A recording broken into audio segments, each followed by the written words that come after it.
오늘 제가 소개해드릴 사건은 보이스피싱 범죄 사건, 아주 나쁜 범죄죠. 이걸 소개를 한번 해드리고자 합니다. 우리 보통 뉴스에 보면 보이스피싱 범죄를 당하는 사람을 보면 경찰이나 검찰을 사칭한 범죄자들에게 돈을 몇 천만 원씩 대출받아서 보내주고 이런 뉴스를 많이 접하게 되죠. 그걸 보면서 아니 저런 범죄에 왜 당하는가? 그렇게 사람이 경솔한가? 그렇게 오해하시는 분들, 그렇게 생각하시는 분들 많이 계시잖아요. 오늘 제가 증거를 몇 개 보여드릴 건데 아마 이걸 보시고 나시면 이게 정말 속을만 하구나. 나도 조심해야겠다.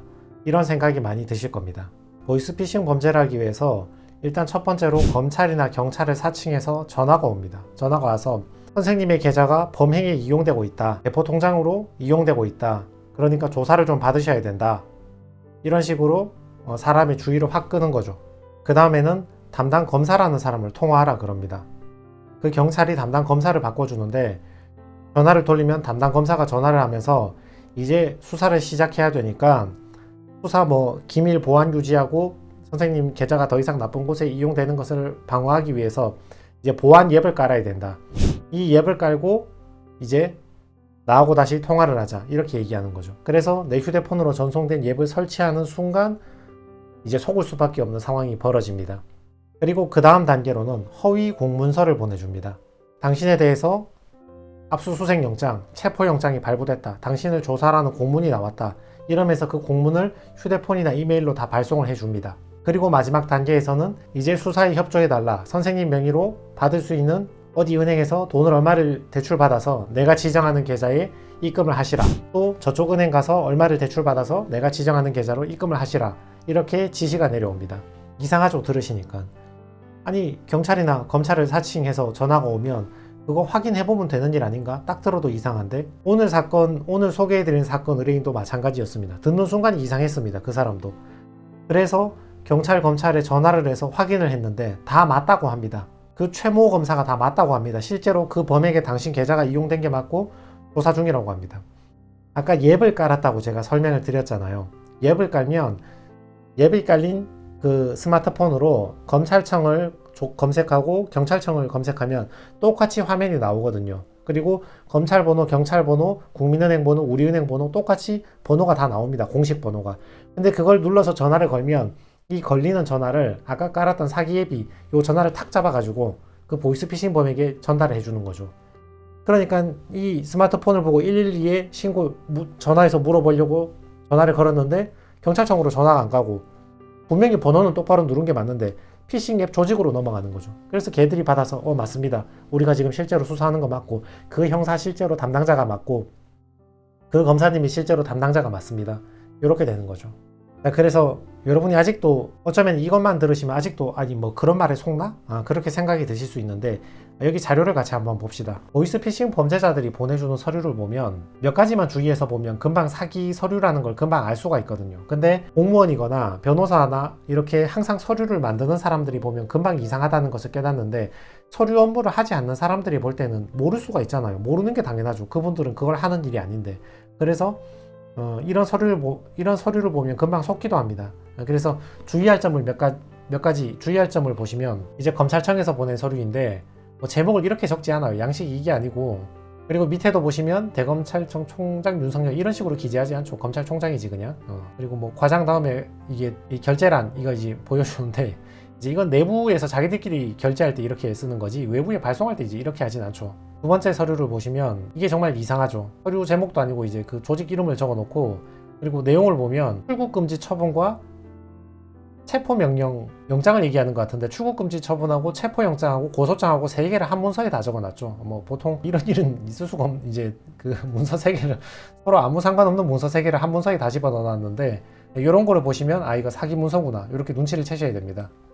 그리고 그 다음 서류인데 뭔가 법원에서 발부된 영장 같으면서 밑에는 보면 무슨 재판장하고 검사하고 모두가 다 서명을 해놨죠. 법원 서류인데 검찰 명의도 있고 명의자가 여러 명이 나와 있죠. 이런 거 보면 이상한 걸 느낄 수 있죠. 이런 서류도 보시면 금융감독원하고 금융위원회하고는 서로 다른 조직입니다. 그러니까 이렇게 문서 처분권자를 잘 구분을 못합니다. 이 사람들이 보면 위에는 보면 금융감독원이라 적어놓고 위에는 보면 금융감독원이라 적어놓고 밑에는 금융위원회 위원장 이렇게 서로 다른 처분권자를 한 문서에 막 적어내죠. 그리고 다음 보면 은행연합회하고 서울중앙지검의 공조수사다. 업무 협약서다. 은행 연합회장하고 대검찰청 총장 또 기재례가 이상하긴 한데 이렇게 적어놓고 공조 서류가 이렇게 될 리도 없지만 이렇게 공조를 한다 하더라도 이 서류를 밖에 보여줄 이유는 없죠. 보여주는 거는 체포영장이나 이런 것만 보여주면 되지. 그래서 저런 공문서에 익숙하지 않은 사람이 공문서에 속아 있고 또 그 스마트폰 예배 사기 앱이 깔려 있으면 사람이 속잖아요. 그러면 이분처럼 이렇게 보세요. 500만원 대출 받아서 주식회사 아트컴퍼니 이쪽으로 보내버린 거죠. 그 검사를 사칭하는 사람이 계좌번호를 주면서 주식회사 아트컴퍼니라는 회사로 입금하라고 이렇게 보내줬죠. 이제 변호사 일을 하는데 그 법원에 입금해야 될 일이 많잖아요. 행정비용 같은 거. 그러면 법원 행정처라고 수신인의 명칭이 정확히 뜨지 이렇게 주식회사 아트컴퍼니로 보내라 이런 식은 잘 없죠. 이런 식은 아예 없죠. 법원이나 검찰은 자기 명의로 돈을 받으면 되지. 왜냐하면 은행 가서 계좌를 개설할 때 내가 대검찰청, 법원, 검찰, 법원 행정처 이런 이름으로 계좌를 만들 수는 없거든요. 그거는 실제로 그 기관만 그런 이름으로 만들 수 있지. 그러니까 이렇게 사설기관, 사설 이름으로 이렇게 입금을 하라 하는 거죠. 여기 보시면 피해자 같은 경우는 5월 27일에 단기간에 굉장히 짧은 시간에 800만원, 500만원, 1000만원, 500만원, 500만원, 500만원, 500만원, 또 500만원 전부 대출을 받은 겁니다. 이 은행 저 은행에서 다 대출 받아가지고 그 검찰을 사칭하는 사람이 입금하라는 거기에 다 입금해버린 거죠. 그래서 이 서류 같은 경우는 그 피해자가 피해를 당한 다음에 경찰에 신고를 한 겁니다. 경찰에 신고하면 여러분이 경찰서에 가면 언제든지 사건, 사고, 사실 확인원을 발급받을 수가 있거든요. 그래서 발급받은 게 이겁니다. 그래서 요 사건, 사고 확인서 뒤에 보면 경찰이 조사한 내용을 기재해놨죠. 서울중앙지검 형사 1부 최모 검사를 사칭하는 사람이 당신 휴대폰 명의가 지금 도용됐으니까 대포통장에 이용되고 있으니까 빨리 내가 알려주는 계좌로 받을 수 있는 대출 다 받아서 이체해라. 그렇게 해서 속은 피해자로부터 태원하오 중국 사람 명의 같네요. 하나은행 받고 아까 이게 다 아트컴퍼니 이런 거 신한은행 명의로 받고 이런 식으로 유한회사 비비몰 이렇게 해서 받고 이렇게 해서 19회에 걸쳐 1억 109만 5,220원에 상당하는 재산을 이체를 받았다. 이게 몇 년 걸린 게 아닙니다. 불과 하루 이틀 사이에 이만큼 돈을 다 대출받아서 다 가져가 버립니다. 사람들이 속아있는 기망된 상태가 오래 가지 못하기 때문에 그게 유지되는 하루 이틀 동안 계속 사람을 갈구어서 돈을 다 이체받아 가는 거죠. 그러면 여기서 그런 의심이 들잖아요. 아니 어떻게 19번이나 그거를 짧은 시간에 계속 속아서 그렇게 대출받아서 보내줄 수 있냐. 이런 방식으로 지금부터 소개해주는 이런 방식으로 사람을 속입니다. 이런 식으로요. 카톡으로 연락하거든요. 자기들도 대포폰 쓰니까 카톡으로 이렇게 연락합니다. 자기가 검사다 이거죠. 그래서 카톡으로 이렇게 지시를 내리기 시작합니다. 보시면 카톡으로 속아 있는 기망당해 있는 사람에게 주민번호도 주민등록증도 사진도 받아버리고 신용카드 사진도 받아서 신용카드 번호까지 다 받아버리고 이런 식으로 계속 지시를 하는 거죠. 정상 확인되었습니다. 업무 보고 나오시면 보고하세요. 무슨 말이냐면 은행에 보내가지고 대출 받아가지고 내가 지시한 계좌로 이체하고 나오는 길에 나한테 연락하라 뭐 그런 말입니다. 그러면 속아있는 피해자가 이렇게 대출이 됐다 안 됐다 이런 내용들을 캡처해서 이 검사 사칭하는 사람에게 보내주는 거죠. 여기 보시면 피해자가 속아서 이체를 해주고 이체할 때마다 계속 실시간으로 카톡으로 캡처해서 보고를 해주고 있는 겁니다. 500만원 뽑아서 아트컴퍼니라는 데로 보내고 1000만원 뽑아서 제이스트라는 저런 회사로 보내고 검사가 개인 명의 회사로 또는 개인 홍길동 씨에게 돈을 이체하라고 시킬 리가 없잖아요. 근데 이제 이미 속아 있는 사람이니까 저쪽으로 다 이체하라는 거에 속아서 보내고 있는 거죠. 이렇게요. 그 다음 은행으로 사람을 가라고 지시한 다음에 도착하면 나한테 연락 달라. 그러고 그 사이에 또 그 사람한테 지시해서 계좌 비밀번호도 받아버리고 주민등록증 사진도 받고 그러면 이제 자기가 직접 이제 일정 부분은 자기가 직접 대출받을 수 있는 것도 있거든요. 보이스피싱 범죄자가 직접 대출받을 수 있는 건 자기가 받아버리려고 개인정보를 다 빼내버리는 거죠.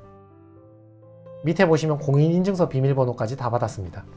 여기 보십시오. 카톡인데 이게 알고 보면 이 카톡 내용이 굉장히 웃기는 카톡인데 모르는 사람 입장에서 속아 있는 사람 입장에서는 계속 속게 되는 카톡입니다.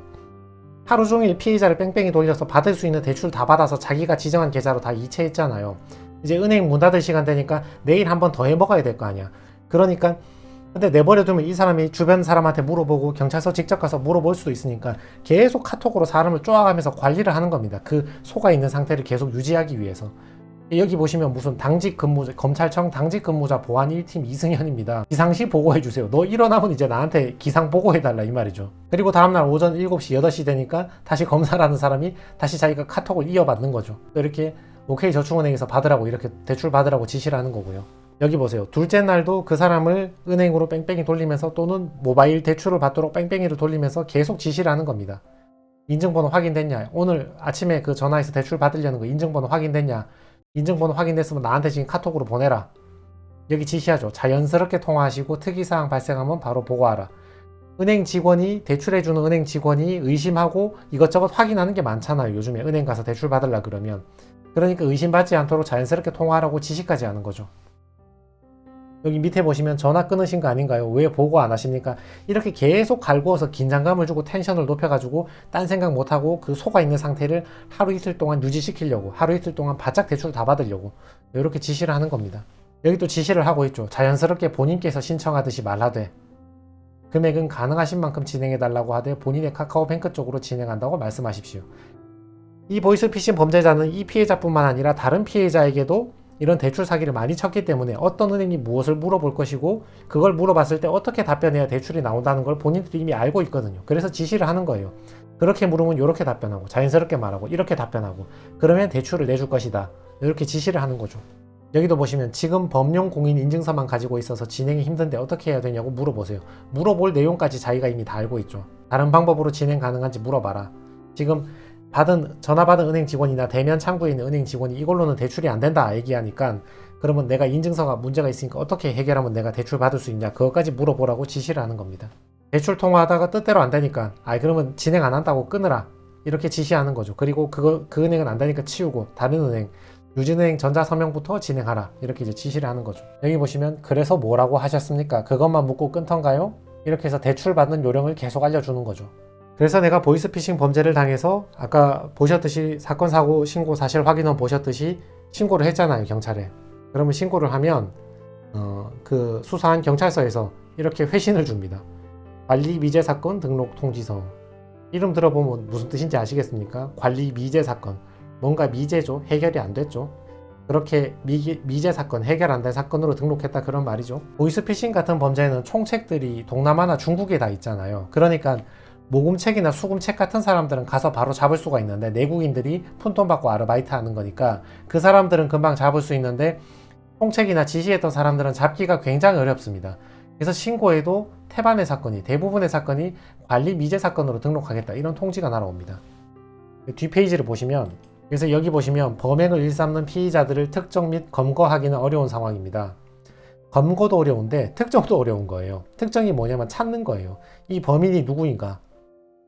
서울 어디 동에 사는 홍길동 씨이다. 이렇게 찾는 걸 보고 특정한다 그러는데 그것조차 안 되는 거예요. 그러니까 잡는 건 당연히 안 되지. 그래서 관리 미제 사건으로 등록하고 추후적인 단서가 발견되면 수사를 재개하겠다. 수사를 나중에 다른 증거가 찾아지면 수사를 그때 가서 다시 시작하겠다 그 말이죠. 그래서 잘 못 찾습니다. 찾기 힘듭니다. 그래서 오늘 보이스피싱 범죄에 대해서 보셨겠지만 맨 처음에 전화 받아서 검찰이나 경찰을 사칭하면서 나한테 앱을 깔게 시켜버리는데 그 앱을 까는 순간 나는 거의 속았다고 보시면 돼. 이제부터 어디에 전화해도 그 사람들이 그 전화를 가져가 버리니까. 검찰에 똑바로 전화를 해도 받아가지고 검찰 맞습니다. 경찰에 똑바로 전화해도 그 전화를 잡아서 낚아채 가서 경찰 맞습니다. 당신 진짜 체포영장 발부된 거 맞으니까 빨리 수사에 협조하세요. 이렇게 사람을 깜빡 속게 만든 다음에 아까 보여드렸던 그런 공문서, 위조된 공문서를 보여줘서 겁을 더 주고 그 다음에 하루 이틀 정도 사람이 속아 있을 거 아니에요. 그 기간에 집중적으로 돈을 대출받게 만드는 거죠. 이 사람처럼 19회에 걸쳐서 1억이 넘는 돈을 대출을 받게 만드는 거죠. 그럼 이 사람이 그래도 다시 의심하고 그럴 수 있으니까 계속 수시로 카톡을 계속 보내면서 왜 협조 안 합니까? 지금 전화 안 들여다보고 있습니까? 전화 안 받으세요? 이렇게 계속 사람을 갈구어가면서 텐션을 높여가면서 빠릿빠릿하게 움직이게 만들어서 하루 이틀 내에 최대한 돈을 많이 다 대출을 받게 해서 그 돈을 그 검사를 사칭하는 사람이 지정하는 그 계좌로 다 이체를 하게 만드는 거죠. 그렇게 그 돈을 다 가져갑니다. 그래서 신고를 하면 경찰에서는 범인을 특정하기 힘들기 때문에 검거는 못하고 다음에 다른 추후에 단서가 발견이 되면 그때 수사를 재개하겠다. 이런 답변을 돌려받는 경우가 굉장히 많다 이겁니다. 그래서 보이스피싱에 당하지 않기 위해서는 지금 봐서 알겠지만 세 가지가 중요하죠. 첫 번째로는 사기 앱을 깔면 안 됩니다. 수사기관을 빙자하면서 정보 보안에 필요하다, 뭐에 필요하다. 그러니까 내가 지금 보내준 주소를 클릭해서 앱을 깔아라. 그거 절대 깔면 안 됩니다. 그리고 두 번째는 의심스러우면 내 전화 말고 내 친구나 내 직장 동료나 내 가족의 전화를 통해서 그걸 들고 경찰에 다시 전화해서 물어보던가 그런 형사가 있는지, 그런 검사가 있는지, 그런 수사가 진행되는 게 맞는지 다른 사람의 전화로 물어보는 게 또 하나의 요령이 될 수 있고요. 세 번째 요령은 검사는 개인 계좌로 이체하라고 말하지 않습니다. 아까 봤듯이 수사에 필요하니까 주식회사 ABC로 이체하세요. 홍길동씨 계좌로 돈을 이체하세요. 그런 건 아예 없습니다. 그런 거는 경찰이나 검찰을 사칭하는 사람이 주식회사 뭐 무슨 ABC 회사에 이체하라, 홍길동씨한테 이체하라, 그런 말 들으면 아, 이건 사기의 가능성이 굉장히 높구나, 이렇게 의심을 하시면 됩니다. 그래서 이렇게 보이스피싱 범죄의 유형을 하나 알아봤습니다. 내가 지난번 다른 영상에서 소개를 해드렸지만, 내가 채무가 많은데 저금리로 갈아타려고 또는 추가 대출을 받으려고 전화했을 경우에 대출을 해줄 테니까 기존에 있는 대출 갚아라, 이렇게 사기를 쳐먹는 경우가 있고, 또 하나는 지금처럼 경찰이나 검찰을 사칭해서 다가가서 이제 수사에 협조해라, 이렇게 가는 게 있죠. 그래서 크게는 두 가지에 제일 많이 속아 오십니다.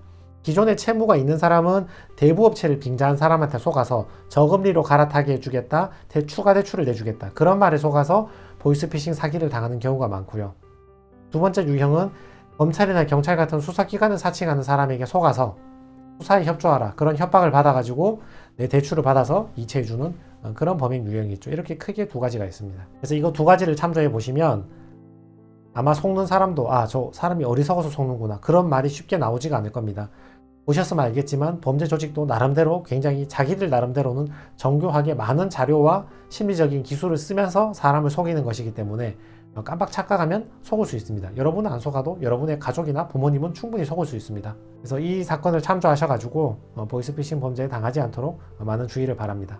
특히 최근에는 이 범죄에 속아서 빚을 져서 대출을 받아서 그래서 개인 파산이나 개인 회생을 하는 경우도 굉장히 많기 때문에 이런 것들을 미리 주의하셔서, 특히 연세가 좀 있으신 부모님이나 이제 20살, 21살 된 자녀들이 있다면 그들에게 충분히 주의를 주는 것도 좋은 방법이 될 것 같습니다.